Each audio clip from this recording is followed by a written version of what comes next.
Everton, né, Everton? Isso aí. Falar um pouco de automação, banco de dados, né? Você Isso quer aí. compartilhar a sua tela? Vamos lá.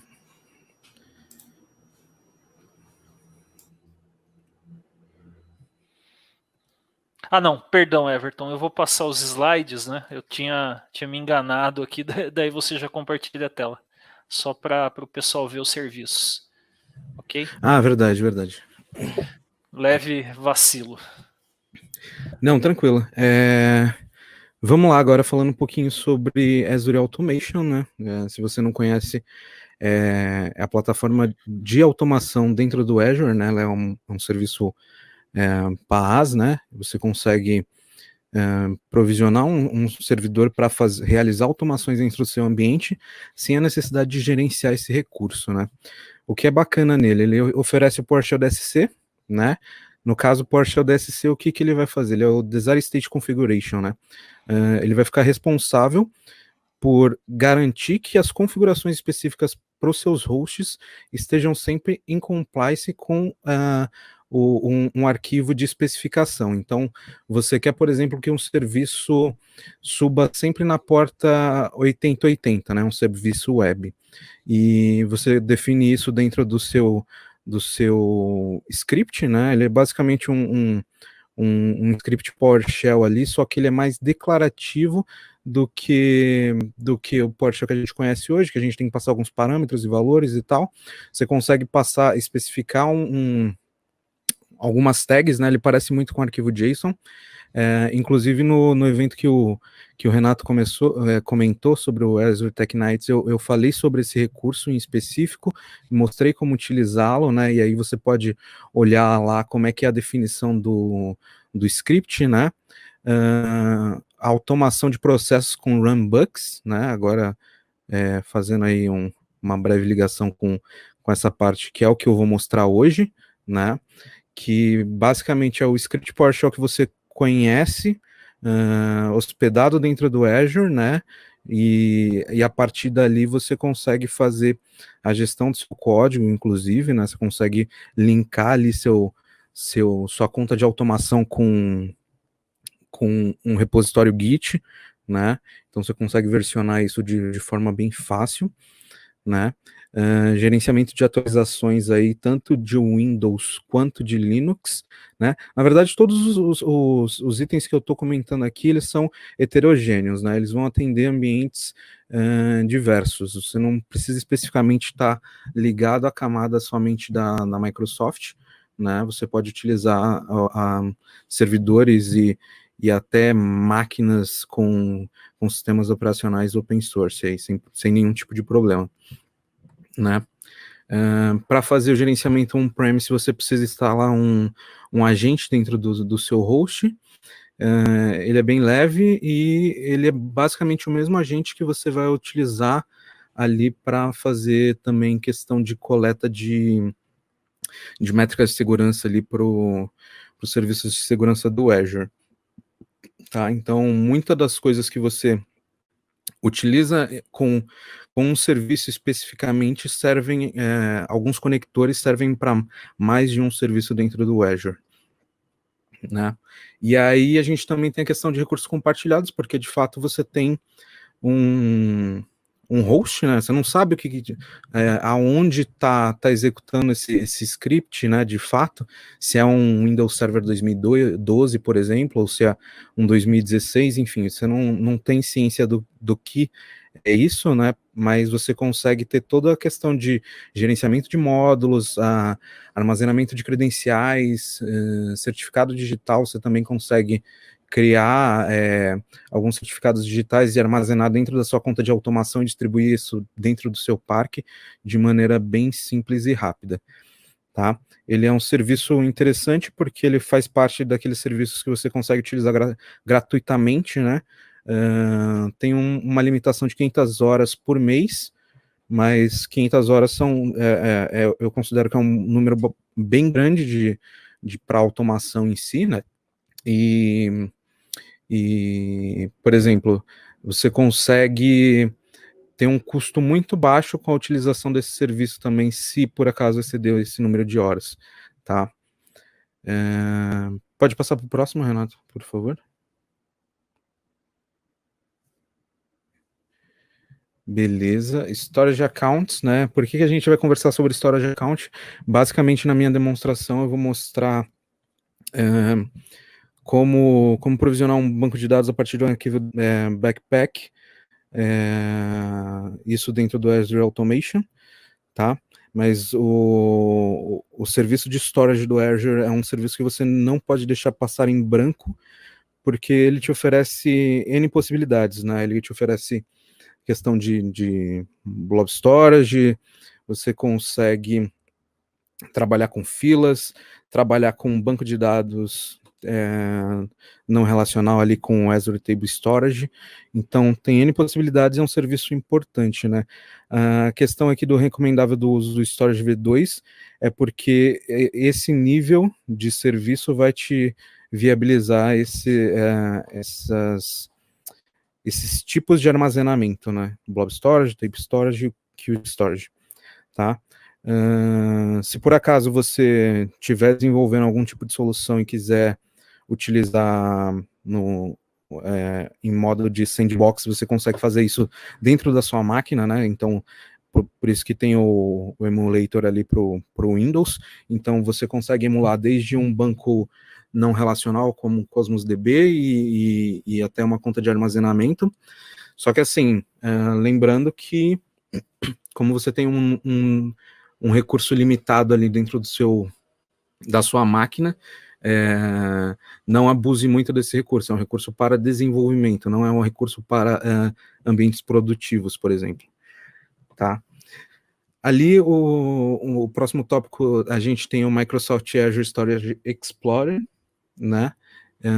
O que acontece? Você consegue ter ali uma ferramenta visual para fazer a gestão desses recursos ali, fazer upload de arquivos e tal.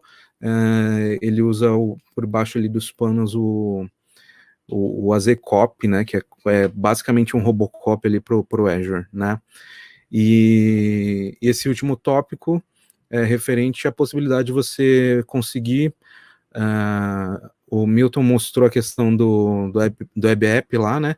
Mas, por exemplo, você tem um site estático, né? Você consegue fazer o deploy desse site estático dentro da sua conta de armazenamento num custo muito bacana, né? No final do dia. Então, se você tem um site até para sua autopromoção, por exemplo, né? Um site que conte o que você faz, tem alguns links de algum blog seu, enfim, você consegue armazenar esse cara dentro da sua storage account. Se eu não me engano, tem um vídeo do Ericsson aqui no canal do Azure na Prática que trata sobre esse assunto. Vale a pena dar uma olhada nisso.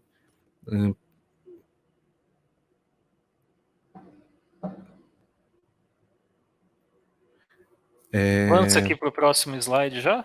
Isso. É porque Show. Tinha dado um swap. Beleza. Tranquilo. E agora falando sobre SQL, né, a gente tem a questão de ter o nosso banco de dados gerenciado pela Microsoft, né, então ele é um serviço PaaS aí também, né, então você não precisa se preocupar com as questões chatas de administração do seu banco de dados, configuração de backups, enfim, você consegue já ser mais direto ao ponto e ir direto para o desenvolvimento, né? É um recurso, quando você fala aí de Azure, é um recurso muito popular, não só esse recurso, a gente também tem ofertas de bancos de dados relacionais de forma open source, né? A gente tem a oferta de Postgre, MariaDB e MySQL, né?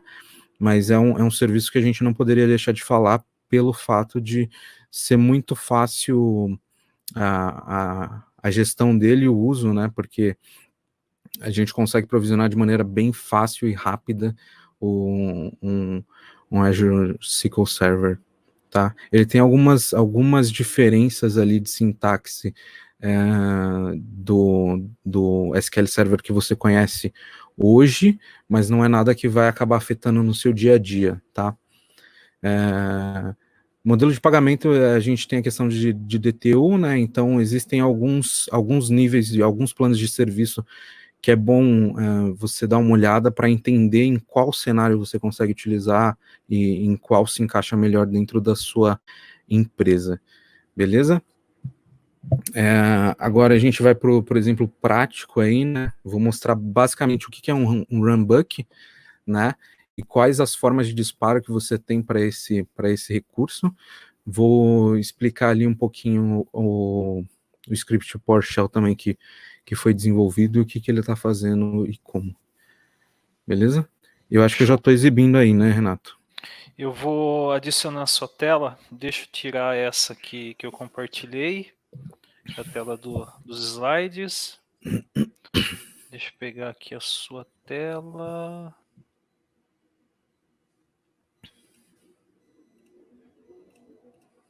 Tá na sua tela, Everton. Maravilha. Aqui eu estou na minha conta, né, no Azure, tá? Agora eu vou para o meu grupo de recurso específico da minha conta de automação. Beleza? Aqui a gente tem algumas coisas que a gente já abordou em uma outra live, tá? Vocês conseguem conferir lá basicamente do que se trata. Não vou focar na criação do recurso em si, vou mostrar mais a questão do runbook hoje. A gente tem alguma dúvida aí? Parece que tá tranquilo até agora.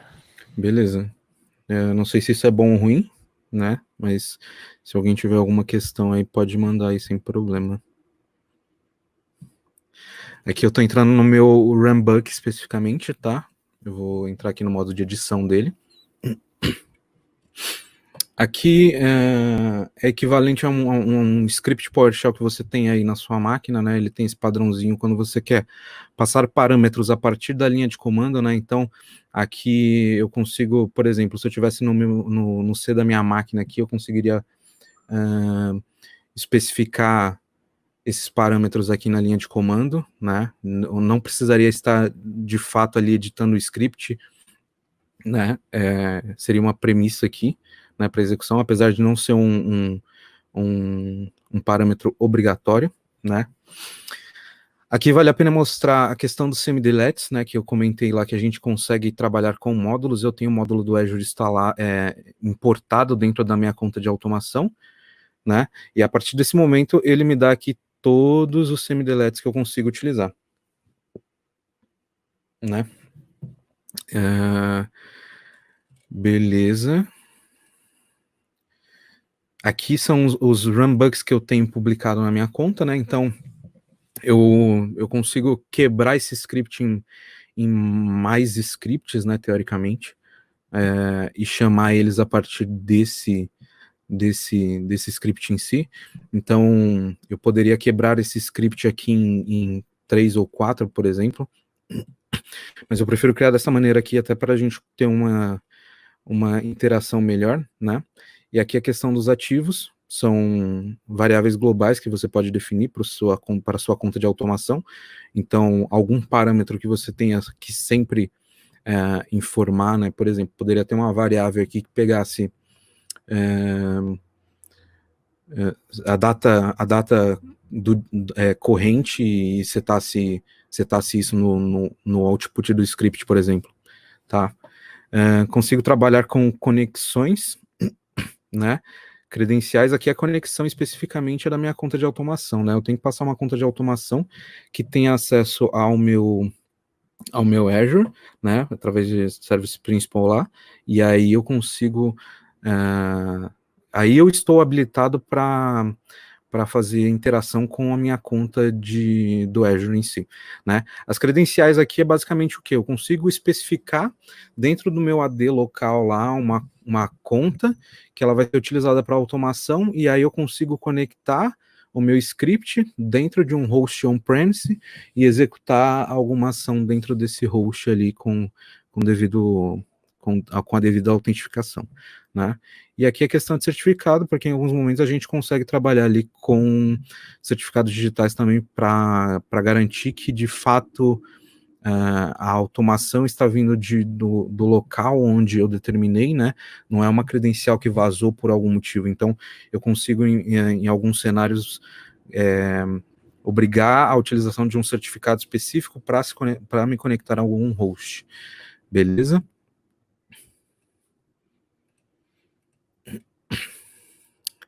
Aqui, basicamente, eu estou pegando minha conta de automação, né? Então, para fazer autenticação e tal, né? Aqui eu faço a definição de parâmetros, aqui eu tenho um banner só para ficar bonitinho aí o output, né? E aí eu faço aqui, de fato, a conexão, né? Eu passo um Aumenta tenant. um pouco o zoom aí, pra gente... Deixa eu aumentar aqui, foi mal, meu Pra tempo. galera ver aí. Melhor assim? Ou muito? Acho que muito, né? Parece que tá melhor, sim. Beleza. Tá, beleza. Agora sim. Beleza, maravilha. Aqui a primeira coisa que eu pergunto, né, a questão de se o meu grupo de recursos já existe dentro da minha conta, né, para que não estoure um erro aqui, apesar de eu ter construído uma lógica aqui que não vai permitir isso nem tão cedo, né, mas eu faço algumas validações aqui, né, crio o grupo de recursos em si. Aqui eu estou criando minha storage account, né?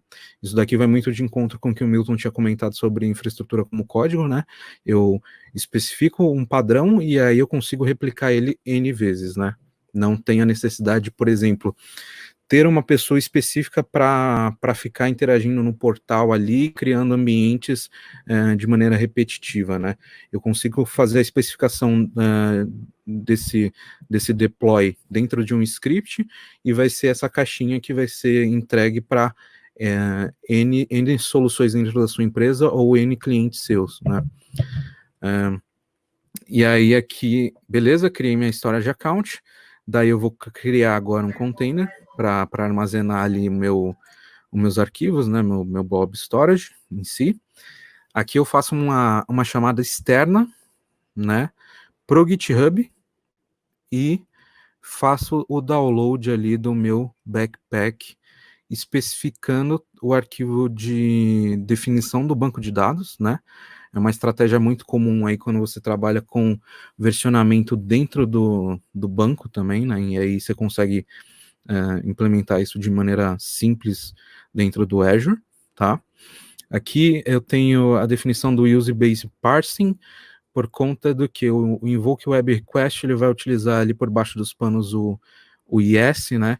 E aí o yes, quando você starta ele por default, ele às vezes dá aquele pop-upzinho com definições de segurança e tal. Então, basicamente, o Basic Parsing vai dar um bypass nisso daí. Utiliza a tecla do Windows. Tá, beleza. Tá muito ruim ainda a visão para vocês?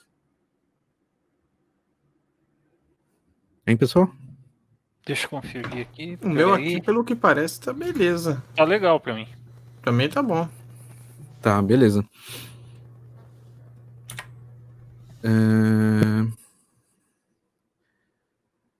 Tá, eu fiz aqui o download aí desse cara, né, do meu deckpack, e aí eu vou mandar ele agora pro meu, vou setar ele na minha conta mesmo, né, no meu Azure Blob Storage lá, para armazenar esse cara, beleza?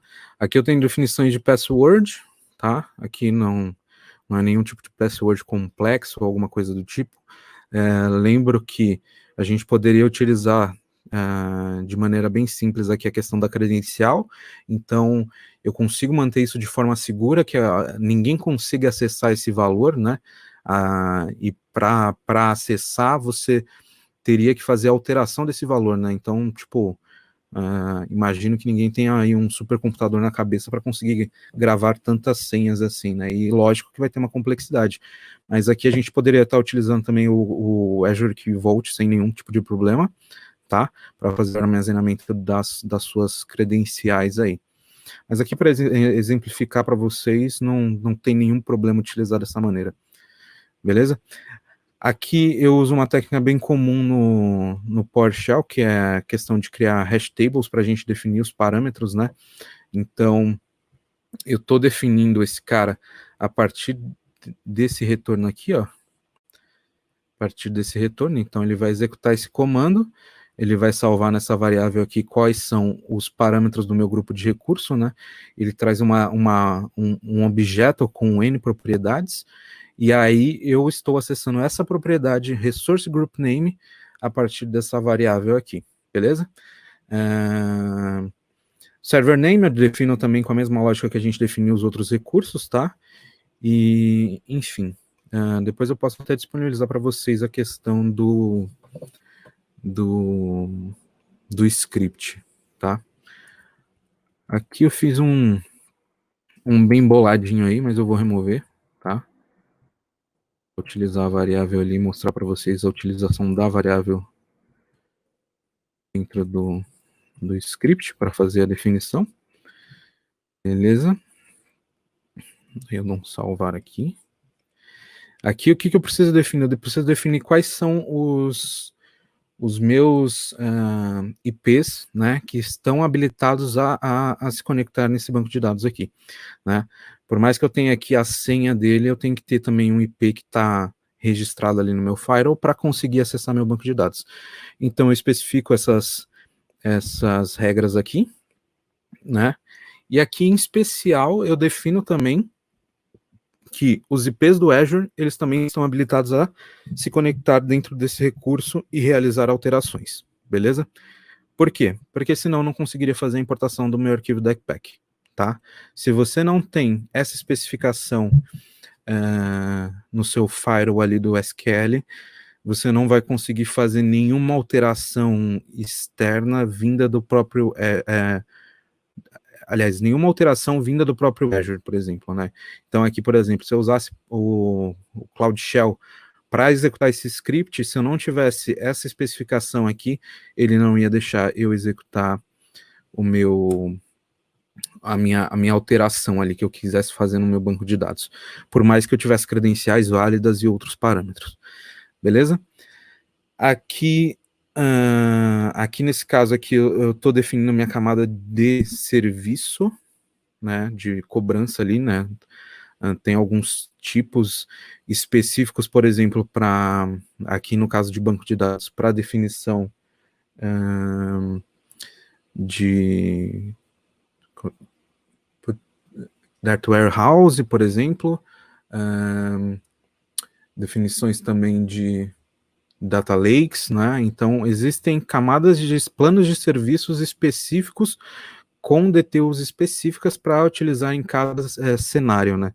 Então se você tem alguma coisa com análise service, alguma coisa assim, existem tipos de planos específicos para esse tipo de utilização, né?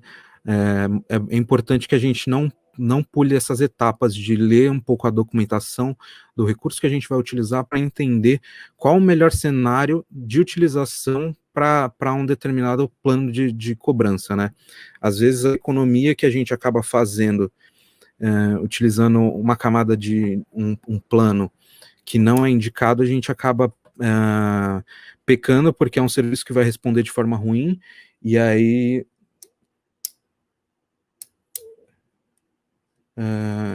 o Ítalo perguntou se existem diferenças de sintaxe que impactam em procs. Existem algumas diferenças de sintaxe, sim, que vão impactar na maneira como você interage com o Azure SQL Server, tá? Tem uma documentação específica que mostra essa diferença, depois eu disponibilizo aqui no chat para você, tá bom? E aqui o que eu faço? Eu vou passar, né? Vou passar qual que é o tipo da minha key, né, da minha storage key. Para conseguir acessar o conteúdo dela, eu preciso recuperar aqui o valor, né, da minha conta, né, da minha conta de storage ali, e conseguir recuperar uma chave, né, e aqui eu especifico o value, porque executando somente esse trecho de código aqui, ele vai me retornar uma tabela com 3 campos, e eu quero especificamente o campo value, né, assim como eu tinha feito na outra especificação um pouquinho mais acima, tá bom? E aqui eu tenho que acessar qual que é a minha storage URI, tá? Que é onde eu vou fazer de fato o download, que Por exemplo, se eu pegasse essa história GURI e jogasse aqui no meu browser, ele ia me dar acesso a fazer o download, por exemplo, do meu conteúdo lá. Beleza? E aqui eu faço só uma questão de verificação para ver qual que é o status da minha implementação do meu backpack. Beleza? Eu acho que eu alterei tudo que tinha que ser alterado.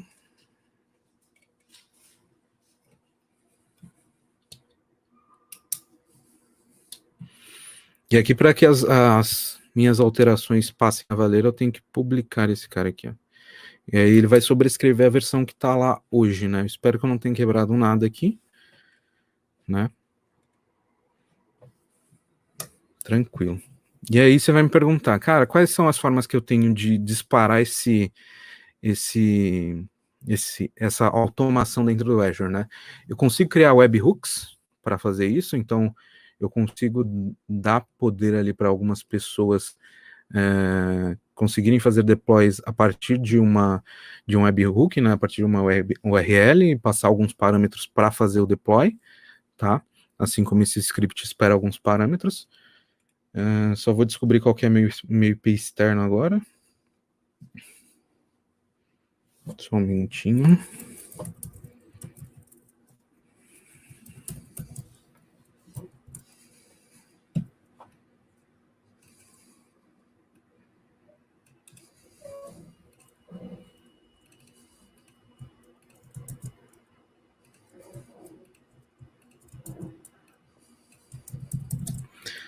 E aí agora eu vou utilizar o Azure Cloud Shell para disparar de fato a minha requisição para o meu webhook aqui, e ele vai fazer o que ele tiver que fazer no script.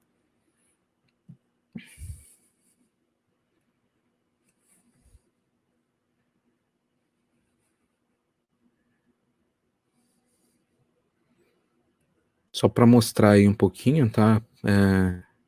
Eu usei essa função aqui para descobrir qual que é meu IP, eu faço uma chamada, um invoke web request aí, bato nesse site aqui, ele vai me trazer o IP do meu host. E é basicamente esse comando aqui que a gente vai executar para fazer a chamada ali no meu webhook. Aí você vai me perguntar, mas o webhook fica disponível lá de eterno e se cair na mão de pessoas erradas vai me causar um problema de cobrança e tal. Você consegue definir o time to live para esse cara, né? Então, por exemplo, a definição que eu fiz para o dia de hoje é até as 23 e alguma coisa aí. Claro que depois disso daqui eu não vou deixar ativo aí, porque vai que alguém pegou. Que o Renato quer se vingar de você, né? Vai que o Renato quer quebrar minha demo aí.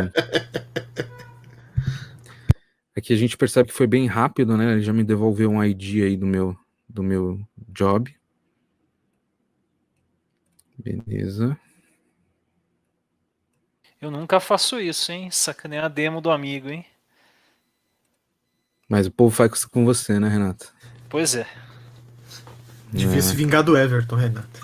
Também acho, cara. Também acho. Do Bertuzzi, então. Aqui tem um negócio legal para mostrar para vocês, ó, que é a estatística de trabalho, né? Você consegue ver a partir desse dashboard aqui de forma bem simples qual que é a estatística aí dos seus runbugs e tal, ver o que está falhando, o que está em execução, o que está na fila, bem tranquilo. Beleza?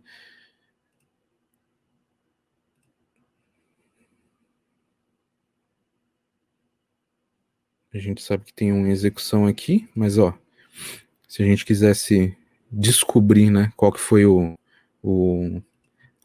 ID, né, o ID que foi gerado da minha automação, né, a gente consegue entender aqui e acessar o output dele, né. E aqui você consegue ver qual que foi o valor que eu encaminhei no meu body ali da minha requisição, tá. Aqui eu passei meu IP externo. E aí ele já começou a fazer aqui, a quebrar o pau lá, né? Já temos aqui um output bonitinho, né? Já criou meu resource group. Vou vir aqui.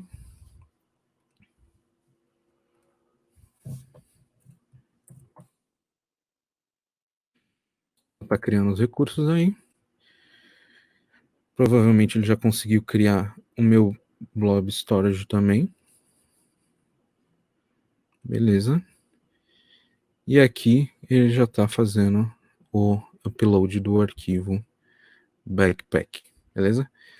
Aqui a gente não vai esperar porque eu vi que ele demora aí mais ou menos em torno de 1 hora para fazer o restore aí, até porque eu peguei fui mão de vaca aqui, apesar de ter alguns créditos aí, fui um pouquinho mão de vaca aí, defini um recurso bem modesto, né? Até porque se eu esquecer a demo ativa aí, eu não quero ficar sem créditos, né? Mas vou abrir aqui meu Azure Data Studio.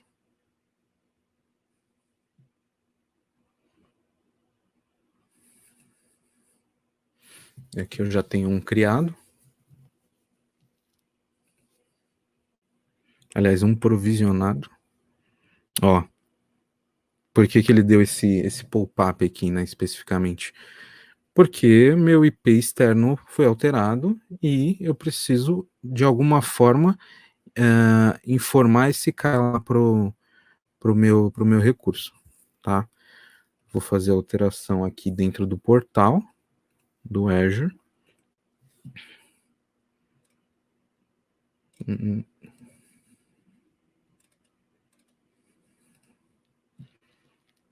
Esse daqui. Não é aqui. Aqui no meu servidor mesmo. Beleza. Firewalls e redes virtuais. Aqui é aquela flag lá que é um parâmetrozinho, né? Allow IPs locais, né? E aqui eu vou fazer a alteração desse cara pro meu IP novo, que é esse daqui.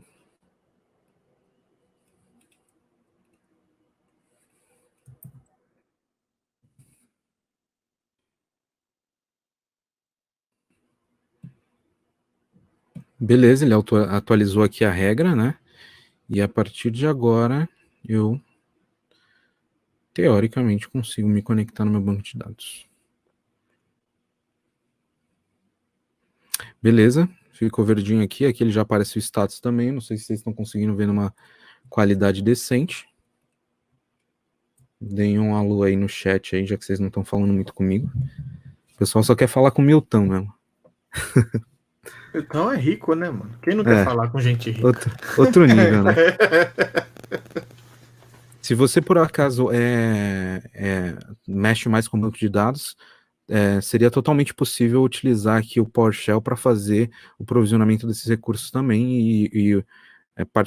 O Azure Data Studio é um fork especificamente do Visual Studio Code, né? Então, muitos dos recursos que saem para esse cara saem para esse daqui, mas com foco em banco de dados, né? Aqui tem um recurso bem legalzinho, que você consegue acessar algumas tabelas de sistema e consultar. Não veio. Tem no Connect, claro. Qual que é? Esse aqui. Connect.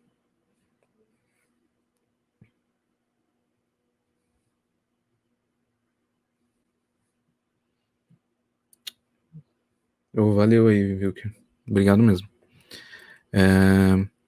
E aqui, especificamente no output, vai me trazer aí quais são os parâmetros ali do meu banco de dados. Então, se você quiser consultar através do PowerShell, do Cloud Shell, qual que é o seu plano de serviço, qual que é a edição do seu banco de dados, você consegue fazer essa consulta aqui bem simples, tá? E aqui a gente já tem um banco de dados populado, né? Deixa eu acessar esse cara aqui, dar um select top 1000, fazer aquela boa prática aí que ensinada milenarmente. Abraço, Dirceu. Até aproveitando, vocês estão falando de banco de dados, está lá no Meetup, amanhã vai ter uma live sobre bancos relacionais no Azure. Então vai ser falado bastante de Azure SQL, de Postgres, de MariaDB, de MySQL. Vou até postar o link aí para vocês, pessoal, beleza? Show de bola, show de bola. E aqui a gente já pode ver nossa tabela populada ali com os arquivos, com com o arquivo backpack lá, que ele já tem a definição do banco de dados e os dados também, tá? Então, era isso que eu tinha para mostrar basicamente, né?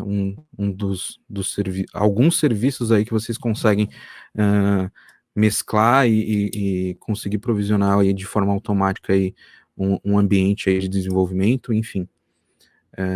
Ou até mesmo de produção aí, dependendo do seu cenário, né? Então, você consegue fazer um restore de um banco, né? A partir de um arquivo de definição que é o backpack é um JSON, basicamente. E tá saindo meu áudio? Opa, deu um eco, foi aqui mesmo, foi falha minha. Ou foi mal? Disfarce. Não, foi mal eu que digo. Tranquilo. E aí, é basicamente isso, bem simples a implementação, né, e a replicação disso dentro do ambiente de vocês não vai ser complicada, tá? Depois eu pretendo disponibilizar isso de alguma forma, seja num artigo, né, que já faz um tempo que eu não escrevo aí, quem acompanha, mas quem quiser me seguir em rede social e tal, fica à vontade, eu tenho 2 blogs e depois eu compartilho aí nas mensagens com vocês, tá? Obrigado pela atenção de todo mundo aí. Show de bola. Posso adicionar os seus slides aí, Bertuzzi? Pode, eu queria dizer que eu queria ser chique que nem o Everton, que tem 2 blogs. Pois é, né? Que coisa, né? É outro nível, né, cara? Puta, eu não tenho roupa pra participar na live dessa galera aqui, viu? Show de bola. Manda ver, Bertuzzi. Pode seguir? Boa. Bom, boa noite novamente aí, pessoal. Joia.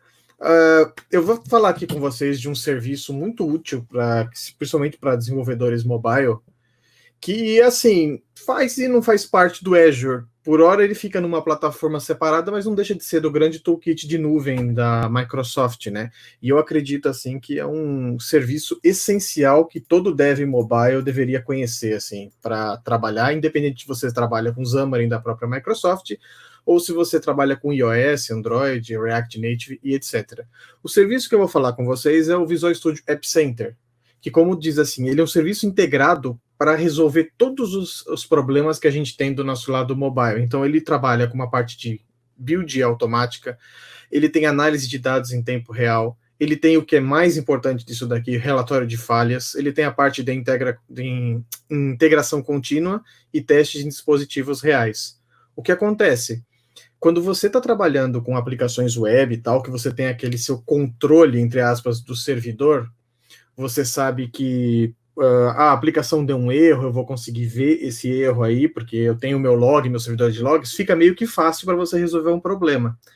E quando você trabalha com mobile, que o celular está lá no quinto, que você não sabe aonde que o cara está rodando, que modelo ele está rodando e o que está acontecendo e deu um problema, como é que você vai descobrir? Vou ter que esperar o usuário reportar?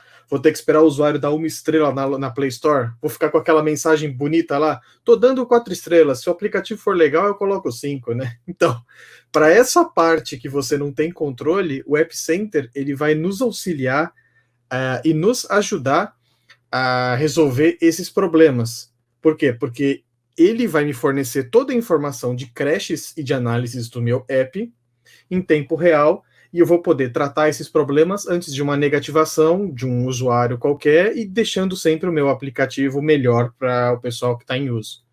Beleza?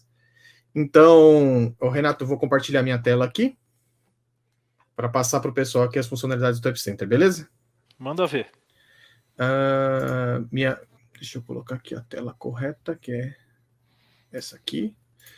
Me avisem aí quando a minha tela estiver aparecendo, por favor. Está aparecendo? Joia. Então, esse daqui é o portal inicial do App Center aqui. Vocês podem ver que ele possui te deixa com a possibilidade de você trabalhar com Swift, Objective-C, o Java nativo do Android, o Xamarin e o React Native. Então, ele não é só para as tecnologias Microsoft. Qualquer desenvolvedor mobile hoje em dia pode colocar nele. Não tem Flutter aqui porque só tem tecnologia que funciona. Não, tô brincando, nada contra Flutter, que eu não podia perder a piada. Mas tem a maioria das tecnologias aqui que o pessoal tem utilizado aqui. E aí, como eu disse ali, o App Center nos dá a possibilidade da integração contínua, testes em diversos dispositivos, que eu vou passar todos aqui para falar para vocês, análise de relatórios em tempos reais, e, como eu disse aqui, qualquer uma das plataformas mais famosas que você está acostumado a trabalhar com mobile. Antes de mais nada, que eu sei que o pessoal vai perguntar, quanto custa, né? Quanto é que é o preço? Então aqui tem a tabelinha de preços dele, que é simples. Basicamente, o build você vai ter 240 minutos de compilação por mês, o que é coisa pra caramba. Você pode configurar ele para você só fazer os builds automáticos de uma branch de release, etc, etc, e não ficar gastando o seu tempo de build com aplicações de teste e tal. A nuvem de teste, ele tem uma versão gratuita por 30 dias, depois ela é paga. Então, você, assim que fizer a sua conta, você vai ter a parte de 30 dias. O preço dessa nuvem de teste, vocês têm que consultar depois lá a calculadora, de acordo com quantos dispositivos e etc, os tipos de teste que vocês forem fazer. Serviços gratuitos. A distribuição dele é gratuita para usuários ilimitados. Então, quero usar o App Center como a minha distribuição de apps. Não quero pôr o meu app na Play Store, não quero colocar meu app na App Store. Posso usar o App Center para isso? Sim, você pode usar o App Center para isso. Você vai subir aqui um aplicativo com um certificado Android, e no caso da Apple, se você tiver uma conta Enterprise da Apple, que é uma conta diferente das contas normais, você pode usar o App Center como uma distribuição dos seus aplicativos. Questões de análise, toda a parte de análise, analytics, de onde seu aplicativo está acessando, etc, etc, todos os recursos incluídos de graça. E o que eu considero o mais importante, o relatório de falhas, também totalmente gratuito. Beleza? Então essa é a questão sobre os preços. Vamos agora falar do App Center em si. Então, basicamente, esse aqui é o App Center. Vocês podem ver que eu já tenho aqui 4 apps cadastrados que são meus e 2 apps que eu criei aqui para mostrar para vocês, mas eu vou mostrar uma adição aqui para vocês verem como é bem simples. Na hora que a gente entra no App Center aqui, você tem a opção de adicionar o seu aplicativo. Então, como é que funciona aqui? Basicamente, você vai dizer qual é o OS que você está criando, o seu aplicativo. Então, iOS, Android, Windows, macOS, tvOS, o custo. Então, vamos colocar aqui o Android. Beleza? Vocês podem ver que aqui embaixo ele já perguntou qual que é a plataforma que você quer usar. Então, eu vou usar Java, React Native, Cordova, que ainda está em preview, e assim, eu não recomendo. Cara, ele é bem limitado a questão do Cordova aqui. Então, deixa eu dar um zoom aqui, que eu não sei se está bom aí pro pessoal, mas para facilitar aqui o pessoal ver. Como eu dizia, eu não recomendo muito usar aqui do Cordova, porque ele é bem limitado, então não é uma das melhores escolhas. Para o Xamarin e para o Unity, beleza? Então, no nosso caso aqui, eu vou colocar Xamarin, para ficar mais fácil para demo, e vou colocar aqui, vamos colocar aqui, Azure na prática, que vai ser aqui, que é o nome do canal, o app do Android, beleza? Então, eu vou adicionar, a partir do momento, pronto. Estou com o meu painel do App Center aqui, já funcionando e tudo mais. Como é que o App Center funciona? Dependendo da plataforma que você escolher, você vai ter aqui a instrução dele dizendo quais pacotes você vai inserir na sua plataforma, e essa chave, que é a sua chave única do seu aplicativo, que você vai colocar no seu app e deixar ele pronto para você registrar todos os eventos que estão acontecendo. No meu caso, como eu escolhi Xamarin e estou trabalhando com Xamarin Forms, eu vou clicar aqui, ó, e ele vai falar para mim, olha, para você utilizar esse SDK no seu aplicativo aqui, você tem que instalar esses 3 pacotes e colocar essa chave. A chave é de acordo com a plataforma. Então, eu criei um serviço para o Android. Quando eu tiver o serviço do iOS, eu vou ter outra chave. Se eu quisesse ter criado para o WP, uma terceira chave. Não importa que você está trabalhando com plataformas que podem compilar apps híbridos, como o Xamarin ou React Native, por exemplo, o App Center trabalha por plataforma. Então, o iOS vai ser gerenciado de uma forma e o Android vai ser gerenciado de outra forma. Beleza? Então, aqui mostrando bem rapidamente esse appzinho Xamarin aqui, ó. A partir do momento que eu coloquei aqui uma chave para o Android e uma chave para o iOS, tá pronto. Eu digo aqui que eu quero que o meu App Center trabalhe com Analytics, deixa eu dar um zoom aqui, e que eu quero que ele trabalhe com crashes. Pronto, é isso aqui, tá configurado o App Center. Difícil, né? Só com uma linha inicial, isso tanto para iOS, Objective-C, Swift, é uma linha de configuração. A partir do momento que eu coloquei essa linha aqui, o App Center já está monitorando o meu aplicativo. Então aí o pessoal fala, que tipos de monitoramento que o App Center faz? Deixa eu mostrar para vocês aqui, num aplicativo real, que eu tenho meu que está rodando, que tem mais dados aqui. do que o aplicativo de teste, que é esse daqui, ó. Esse aqui é um aplicativo que eu fiz para um jogo chamado Pocket Camp, para dar eventos e funcionalidades, e aqui eu tenho toda a analytics do que tem acontecido com o meu app ao redor do mundo. Então, por exemplo, aqui, ó. Quantas sessões estão registradas aqui, ó, no período dos últimos 30 dias aqui do App Center? Então teve, deixa eu dar mais um pouco de zoom, não sei se tá bom aí, se estiver ruim, vocês avisam aí, pessoal, que eu coloco mais um. Tá legal. Tá bom? Beleza. Quantas sessões nos últimos dias aí o seu aplicativo dá? 476 pessoas abriram e utilizaram o meu app. Quantas sessões geralmente por dia? 1,5 pela média aí o pessoal tem usado por dia. Quanto tempo o pessoal fica com o seu aplicativo aberto? 4 minutos. No quesito do meu aplicativo, isso daqui é um ótimo tempo, porque o meu aplicativo ele serve para fazer notificações. Então a pessoa vai abrir, só configurar a parte de notificação, startar e fechar ele. Então tá ótimo. Já num aplicativo que você gostaria de trabalhar que tenha propagandas, um Facebook, por exemplo, isso aqui você vai querer que aumente e você mantenha o interesse do seu usuário no seu aplicativo. Ou seja, o App Center, ele te dá aquela informação falando assim, olha, as pessoas passam muito tempo no seu aplicativo, as pessoas passam pouco tempo no seu aplicativo, as pessoas usam o seu aplicativo por dia. Isso daqui, para quem quer fazer um aplicativo de sucesso e saber o que está acontecendo, você pode monitorar por aqui. Então, por exemplo, aqui ele está falando para mim, olha, diminuiu do que o pessoal usava antes. Por que o pessoal tem usado menos o seu aplicativo agora? Então, de repente, colocar uma funcionalidade nova, de repente ver o que o pessoal está vendo, está reclamando. Será que tem algum bug? Será que tem algum problema? Tudo isso daqui, o App Center, ele passa para você. Aqui nós podemos ver que ele fala os top devices que o seu aplicativo está sendo utilizado. Então, ó, Galaxy A30 é o que mais estão usando. Como é que está a distribuição de iOS, qual é a versão do Android aqui que o pessoal mais está usando o seu app, quais países que o seu aplicativo é mais utilizado. Então, eu posso ver aqui que no meu, a Coreia aqui é o que mais usa. Poxa, eu fiz meu app em inglês, de repente criando esse aplicativo no idioma nativo daquele país, porque o pessoal tem usado mais, aumente ainda mais a utilização do meu aplicativo. Quais são as linguagens? Coreano, então quem sabe eu criar uma versão desse app em coreano e deixar para eles. Espanhol também, então, poxa, só tenho inglês hoje, pois o pessoal está usando bastante também espanhol, vou criar uma versão em espanhol. Tudo isso aqui ele fez para mim com uma linha de código. Então, é uma ferramenta sensacional que não requer muito esforço para utilização dela. Aqui eu consigo ver por versão quantos usuários estão utilizando ela, e nessa gama toda de analytics aqui, eu consigo descobrir tudo sobre o meu aplicativo e como ele tem rodado. O Analytics, ele também tem uma ferramenta sensacional que eu coloquei aqui nesse aplicativozinho bem besta de exemplo aqui, que ele deixa você fazer um tracking de categoria. Você pode categorizar alguma coisa e passar um valor, porque ele trabalha com dictionary. Então você tem o famoso hash table aqui da vida. Você tem uma chave valor para passar alguma propriedade num evento. Qual é a vantagem de se trabalhar com isso daqui? Deixa eu pegar aqui no exemplo que eu deixei aqui da demo para vocês verem. Analytics, eventos. Então, eu consigo manipular aqui várias informações para mim de onde o meu usuário tem acessado. Então, imagina que a cada página do seu aplicativo que você acessa, eu guardo aqui que página que ela está sendo acessada.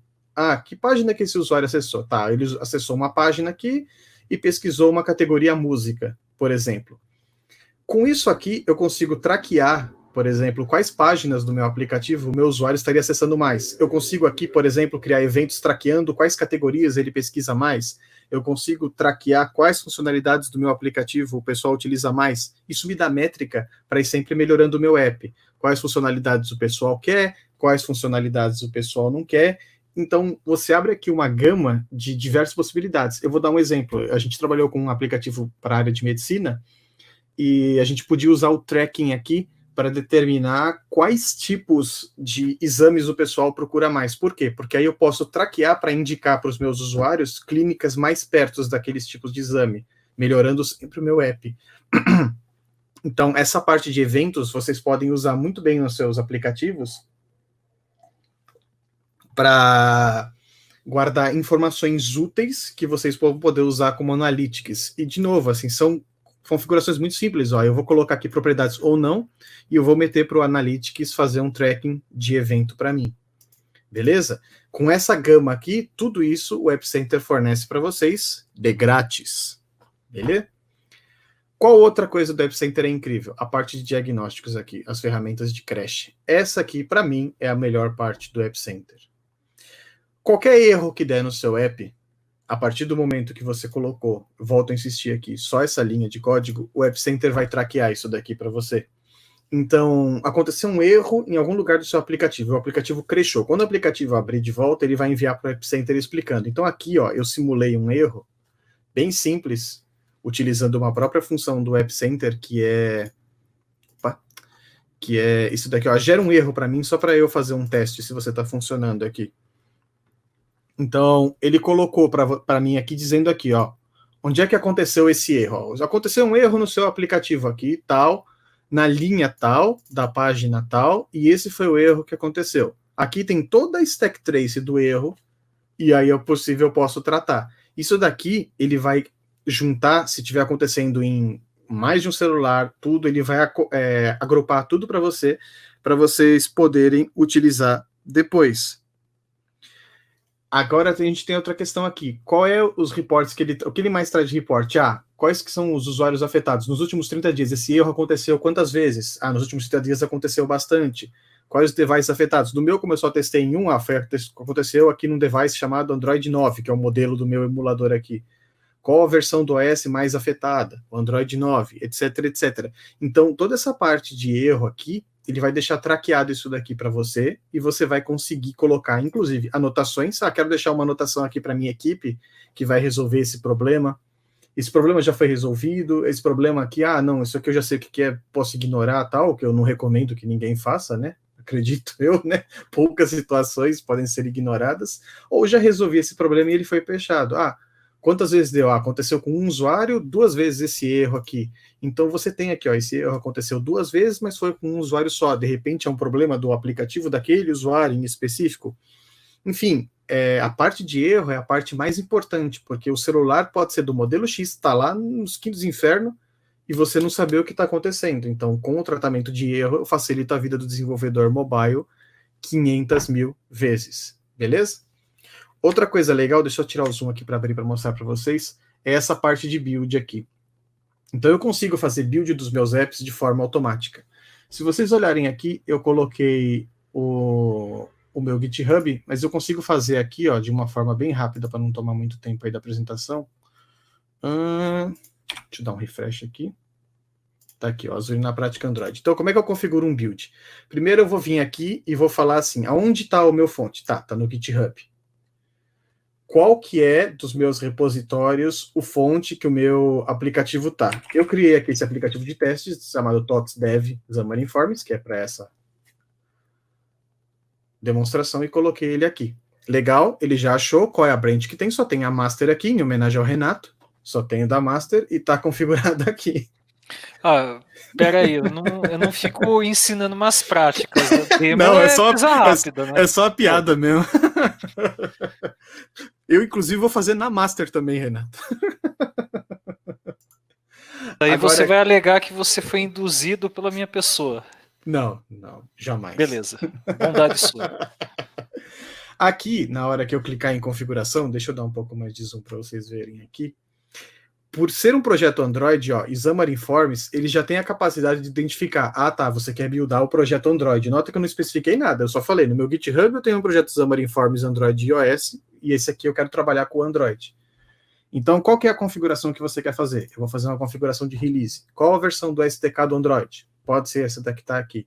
Qual que é a frequência de build? Eu quero que você faça esse build toda vez que alguém dá um push nessa branch. Não, eu quero manualmente executar os builds. Ou seja, só quando uma pessoa vier aqui e der o build, vai funcionar. Quero criar um Android Bundle, não, quero incrementar a versão conforme eu dou um build, aqui não precisa. Tem algumas variáveis de desenvolvimento, não, porque isso aqui é um teste bem simples. Quero assinar o meu build? Sim, porque eu vou querer distribuir esse build depois. Então eu posso vir aqui, isso tanto para Android como para iOS, só que no caso do iOS você vai conectar na Apple, é mais chatinho a parte de certificado, mas dá para fazer. Vou vir aqui e falo, sim, eu quero assinar. Eu vou colocar a Keystore do meu aplicativo, que eu já criei aqui uma de teste. Vou colocar aqui a senha da minha Keystore, a senha da chave e o alias aqui, que está tudo definido lá. Beleza? Quero distribuir esse aplicativo depois do build. Aqui eu devia ter... Peraí, que eu preciso fazer uma coisa que eu me esqueci. Existe a questão da distribuição aqui, para quais grupos vão ser distribuídos o seu aplicativo. Então aqui só está os colaboradores, no caso teria só para mim. Eu vou criar um grupo aqui, chamado público, aqui de acesso, e vou deixar ele criado aqui, dizendo que qualquer um que tiver esse link aqui, ó, vai poder acessar esse grupo, beleza? Então vamos voltar lá para o build rapidinho, onde a gente estava aqui. Beleza? Vou vir aqui, release, assinar o build. Vou colocar aqui o teste da Keystore. Vou colocar a senha e a chave de novo. Se eu quisesse usar a nuvem de teste, fala teste nos devices reais. Sim, quando ele acabasse, ele ia rodar na nuvem de teste. Quero distribuir o meu build. Qual é o público, qual o grupo que eu vou? Para o público ou para a Play Store? No meu caso, eu vou distribuir no próprio App Center para vocês verem. Beleza? Aqui eu vou salvar e ele vai começar a fazer o build automático. Esse build aqui, ele vai demorar uns 2... Como é o primeiro, ele deve demorar uns 5 minutos, tal, ele está fazendo aqui. Para a gente não perder tempo aqui na apresentação, eu já vou pegar esse daqui que já está feito aqui, que vocês viram, que é o mesmo aplicativo, eu só estou deixando ele buildar aqui, que se eu deixar ele aqui, ele vai demorar um tempo. Então, enquanto ele faz, eu já vou mostrando para vocês o final aqui. A partir do momento que eu tenho um build, e eu já fiz a mesma config nesse repositório, e eu vier aqui na distribuição, ó, vocês vão ver que ele já está aqui, ó, distribuído para todo mundo aqui no release. Então eu posso vir aqui no meu release, se eu quisesse criar, quero fazer uma distribuição, ou aquele grupo já pode acessar, então vou fazer uma distribuição. Já tenho uma release criada aqui, posso baixar esse APK diretamente aqui ou posso fazer aqui uma parte de distribuição. Então eu quero distribuir um commit inicial, quem é o destinatário, público, etc, etc, tal. Então, vou distribuir para o público uma release nova. Tem algum review? Isso daqui é importante.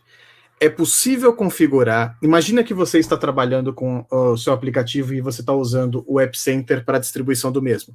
Você consegue configurar no seu app que aquela atualização é uma atualização obrigatória. Ou seja, se eu vier aqui lá no meu código e colocar mais uma linha aqui na parte de configuração do App Center, além de Analytics e Crashes, com uma aqui de update de distribution dele, eu consigo automaticamente fazer com que o aplicativo não abra enquanto ele não for atualizado. Isso vai acontecer direto no celular. Então, se for um aplicativo atualizado, ele vai dar aquela mensagem para vocês falando, olha, esse aplicativo precisa ser atualizado, atualize agora. Se você não colocar esse mandatório, ele vai dar uma mensagem para o usuário falando assim, existe uma atualização desse aplicativo, quer fazer? Não quer fazer? Aí eu já posso distribuir, aí eu já tenho aqui o meu aplicativo distribuído. Quem quiser aí baixar o aplicativo, tá aí, só para Android, né? No caso aí, ó, quem quiser. Desculpa aí, Renato, mandei com o Mazuri na prática ali no chat, mas é o link aí. Quem quiser instalar no Android. Caramba, você já tá tomando conta até desse canal já, cara. Você é bem invasivo, hein? Eu sou assim, se eu oferece um copo d'água, eu vou no banheiro cagar. Comigo é assim. Que fase, hein? Só eu não tenho moral nesse canal. Mas aí o aplicativo aí estaria disponível para o pessoal. Pode ser que crash, pode ser que dê algum pau, sim, porque eu fiz um aplicativo bem simples aqui de teste, que é só para o pessoal ficar chamando os botões de Analytics e o botão de crash. Beleza? Essa é a parte de distribuição. Deixa eu pegar o nosso aqui, que a gente estava... Qual que era aqui? Deixa eu ver. Estava aqui do lado. Aqui, ó. Beleza? Aquele que a gente deixou fazendo. Ele buildou e ele já deixou aqui para distribuído o mesmo sequência. Por quê? Porque eu fiz um build automático.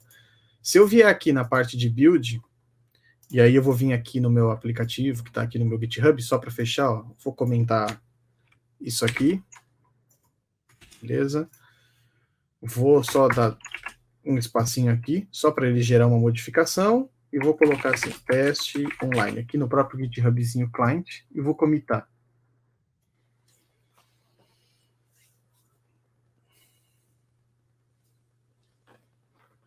Beleza? Subi aqui.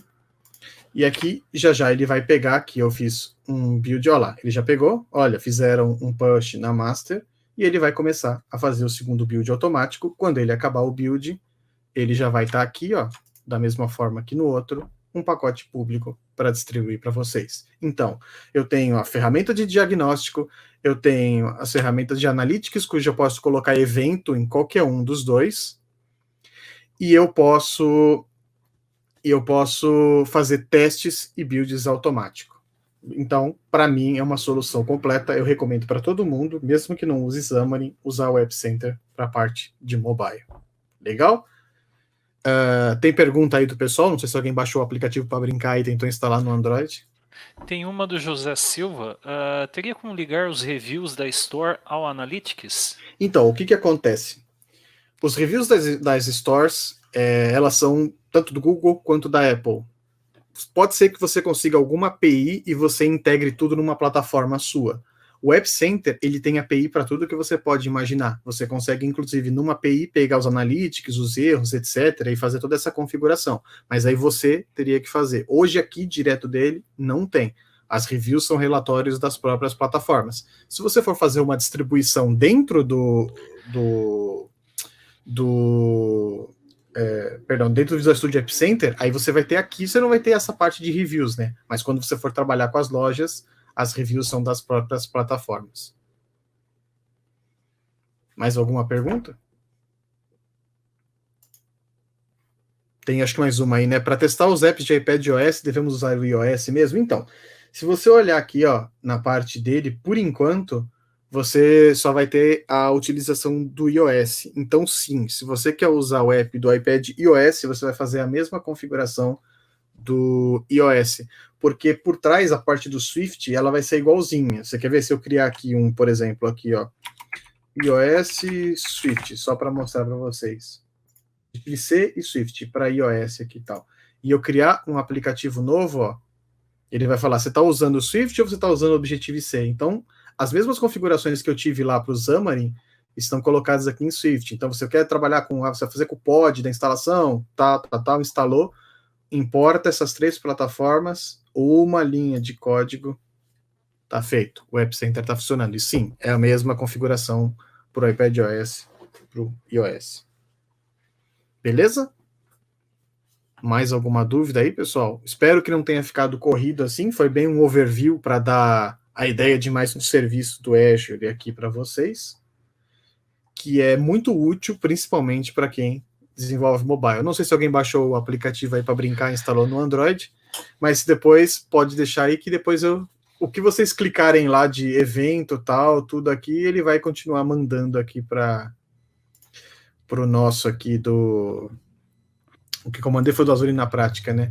Aos poucos, depois ele vai pegando o diagnóstico de quem baixou aqui e já vai colocando aqui os analytics e se aconteceu algum erro.